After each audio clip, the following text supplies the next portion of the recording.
Good day mga ka-stroke. Alam nyo bang ika-5 taon na anibersaryo ng aking pagkaka-stroke. Ako'y 5 taon nang survivor. May 11, 2026. At na-stroke ako noong May 11, 2021. At yan ay panahon ng pandemic. So, pag-usapan natin kung ano nangyari sa akin at kung paano ako nakasurvive. Samahan nyo ako hanggang sa huli at kung bago ka pa lang po sa aking channel, please subscribe at inyo rin i-like at i-hit ang notification bell. So, samahan nyo ako hanggang sa huli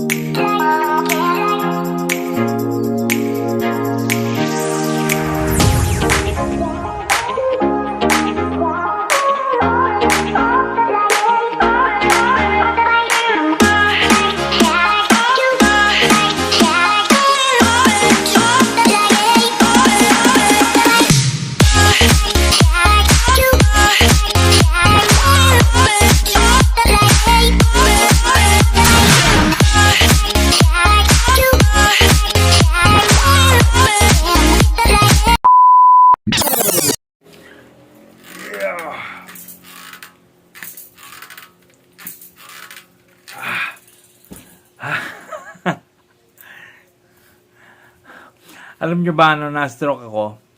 Ay panahon yon ng pandemic. At pagkatapos ng vaccine, ay doon nagumpisa ang aking pagkaka-stroke. Nung ako ay nabakunahan, ay kinabukasan, ay doon ako nakaramdam ng panghihina ng aking kalahating katawan, ng aking right side. Ayan. At hindi ko natiis, kaya nagpa-check up kami sa isang doktor. At ang sabi ng doktor ay ako daw ay na-stroke na. So, kailangan daw ako madala sa ospital sa lalong madaling panahon. At ang nangyari ay nagpunta kami sa ospital pero walang tumatanggap kasi nga pandemic time yun. At halos lahat ng ospital ay hindi basta-basta tumatanggap. So, sa patuloy namin paghahanap ng ospital, ay may nakita naman kaming isang ospital na open. At ito isang private hospital at ito ay ang specialist sa silang. At dito ako na-confine. At pagpasok ko doon ay ako'y dinala agad sa ICU. At dahil nagkaroon ng pagdurugo sa aking utak, pero makukuha pa naman ito sa gamot. Kaya nga lang, talagang paralisado na ang aking kalahating katawan. At nung time na nasa ICU ako, ay sobrang lungkot doon dahil hindi ka pwedeng dalawin doon. At may oras na pwede kang dalawin, kaya nga lang ay talagang madalang na madalang. Ikaw lang mag-isa at merong lang isang nurse na naka-assign doon. Talaga napakalungkot doon sa ICU. Nakailang araw din kami doon Nakailang araw din ako doon sa ICU. Tapos saka pa ako nilipat sa private room. At nagtagal pa rin ako doon dahil sa aking kondisyon na talagang hindi rin maganda ang naging kondisyon ng aking katawan. At sinabi rin ng doktor na kailangan daw na 3 to 6 months ay may galaw ko ang aking kamay. Yung tinatawag natin golden period na 3 to 6 months, ayun, kailangan na makasurvive ako doon. Tapos nang nakalabas ako ng ospital, pagdating ko sa bahay, ay doon ko naramdaman ang lungkot at sakit na naramdaman ko sa aking dibdib dahil sa mga nawala sa iyo kagaya ng hanap buhay at mga malapit mong kaibigan ay hindi na rin pumupunta sa iyo. Kaya tapos matagal ka pang bedridden. Matagal ako nakahiga dahil talagang hindi ko maikilos ang aking kanang kamay. At pag ako pumupunta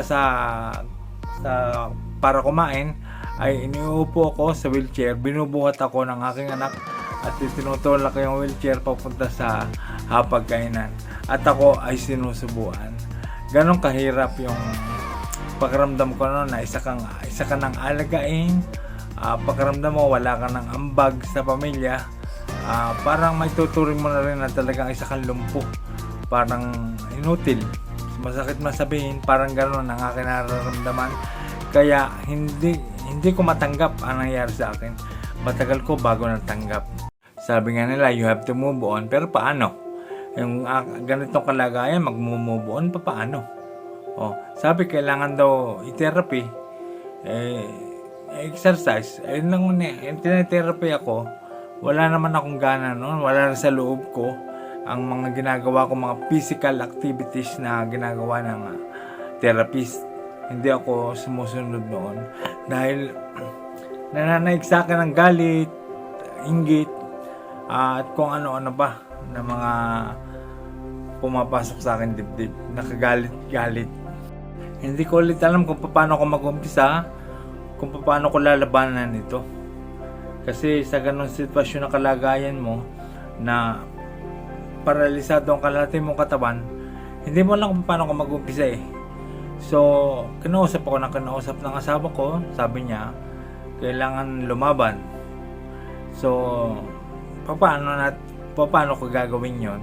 Sa pamamagitan ng dapat tanggap mo kung ano nangyayari sa iyo, kailangan tanggapin mo na nandyan na yan, at kailangan lumabang ka. Kailangan magkaroon ka ng motivation, at kailangan determinado ka talagang gumaling. Tapos lalo pa ako nawala ng pag-asa kasi natatandaan ko kasi sinabi ng doktor na 3 to 6 months na golden period ay kailangan may galaw mo ang iyong affected parts. Kailangan may galaw siya bago matapos ang 6 months.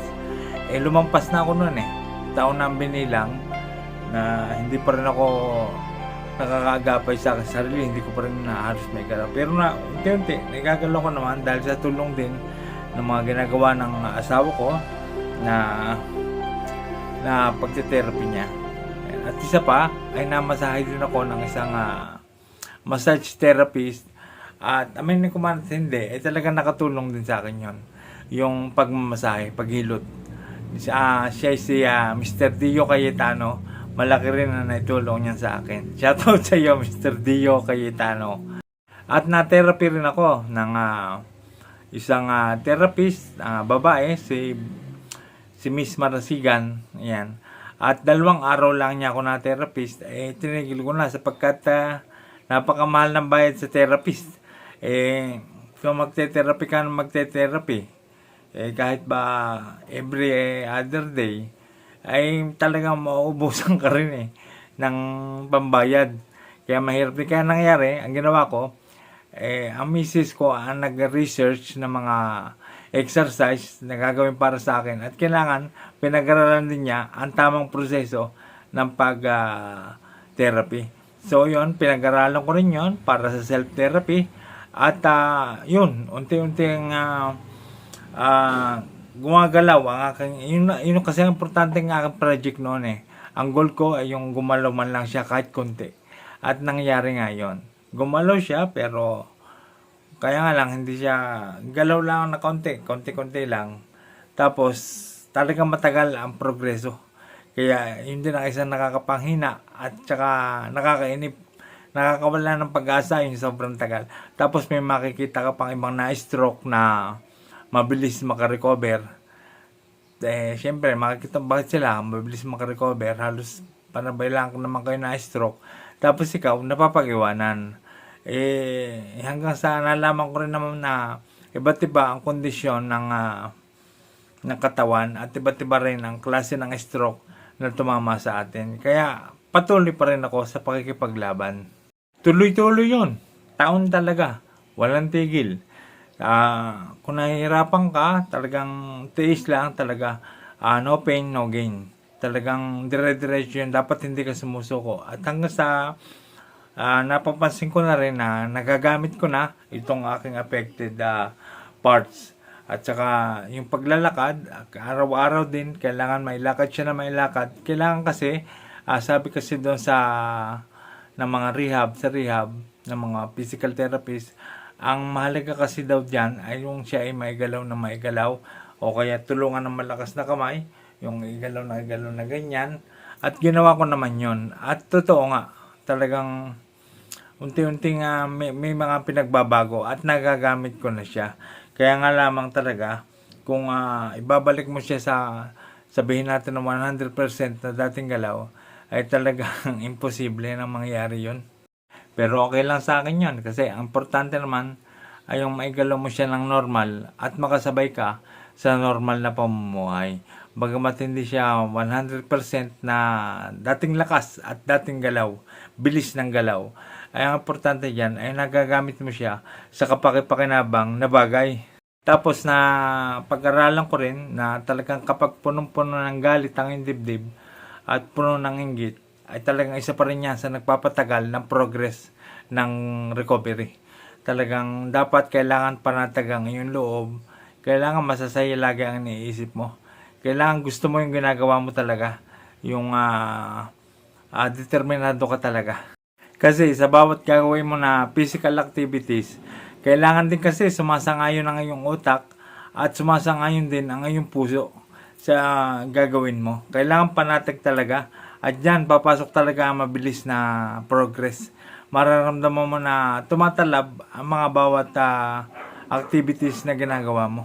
At tumatak din sa puso at isip ko na binibigyan naman tayo ng pagsubok ng itaas, pero hindi naman tayo bibigyan ng pagsubok kung hindi natin kaya itong lampasan. Marami nang dumang pagsubok sa atin pero napansin natin na nalalampasan natin. So ito ay itinuring ko lamang na isang pagsubok na kayang-kaya nating lampasan. Tinutulungan tayo ng Diyos, tulungan din natin ang ating sarili. Yan ang isang mahalaga dyan kasi kung dasal ka lang dasal pero wala ka namang ginagawa, wala din. Kailangan kasi tulungan mo yung sarili, ibig sabihin, kailangan sumang-ayon ka sa mga gagawin mo. Kailangan lumaban ka. Yun ang isang pinaka-the best na ano dyan. Kailangan may tapang, malakas ang loob. Kailangan laksan talaga ang loob eh. Pag lumalaban, kasama yan, yung maging matapang ka. At yan ay buong tapang kong hinarap. Talaga. Nilabanan ko talaga yan.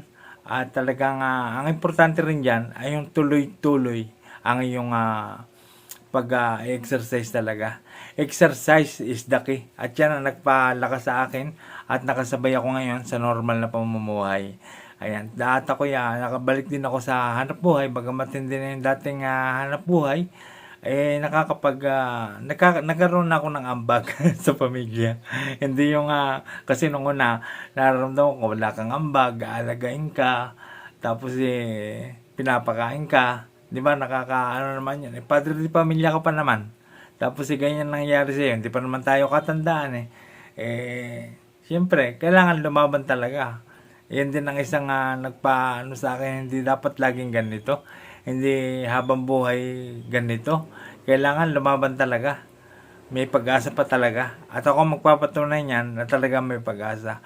Kung matagal man na yung progress, dadating din yung time talaga na makaka-recover ka. Kung may nakikita tayong mabilis makarecover, talagang magandang kondisyon ng katawan niya. At saka hindi siya na-stroke talaga nung kagaya na sa atin na yung malala talaga ang pagkaka-stroke. Sa atin talaga paralyze Yung iba kasi kagaya ng transient ischemic, hindi naman kasi sila napaparalyze hindi kagaya ng hemorrhagic at saka ng ischemic. Talagang napakatagal ng progress niyan sapagkat ang kalahati ng katawan ay talaga namatay dahil sa ang brain and body ay nawalan ng connection. At yun kasama rin yun sa ginagawa nating exercise. Kung bakit tayo nag-exercise, hindi lang para palakasin siya, kundi para mag-reconnect ang utak at ang katawan na napinsala ng stroke. Kailangan tuloy-tuloy para unti-unti ulit maikumad ng utak ang dati niyang galaw. Bagamat hindi siya 100%, ay ang mahalaga dyan ay yung makagalaw siya ng normal at yung mapakinabangan mo siya. Dahil ang paggaling ay talagang posible. At nangyari sa akin, ako po isang stroke survivor at ako po 5 taon na survivor na dumanas talaga ng hirap din ng dulot ng stroke. Pero nilabanan ko yan at sa tulong din ng aking asawa ay talagang nalabanan namin yan. Siya ang halos nag-alaga sa akin at siya rin ang nag-therapy sa akin. Kaya dapat saludo po ako sa mga asawang nag-aalaga na stroke. Talagang grabe ang sakripisyo at talagang dapat hindi natin sila iniinit ng ulo. Ayan, kailangan mahalin pa lalo natin sila. Yun ang importante dyan. Kung nawala man ang iyong mga dating kaibigan, ang importante dyan ay nandyan ang pamilya mo at kasama mo sila. At yung makagalaw ka ng normal at makasabay ka sa normal na pamumuhay ay napakaganda na. Talaga, lagi natin tatandaan yan. At lagi natin iisipin, tayo ay gagaling, lalakas, at titigas. Yun lagi ang tandaan natin. At nangyari sa akin yan. Mangyayari rin sa inyo yan. Ayan. So maraming salamat po sa panonood. Sinyer ko lamang ang aking 5 taon na pagkaka-stroke at kung bakit ako na-stroke. Ayan. So maraming salamat po.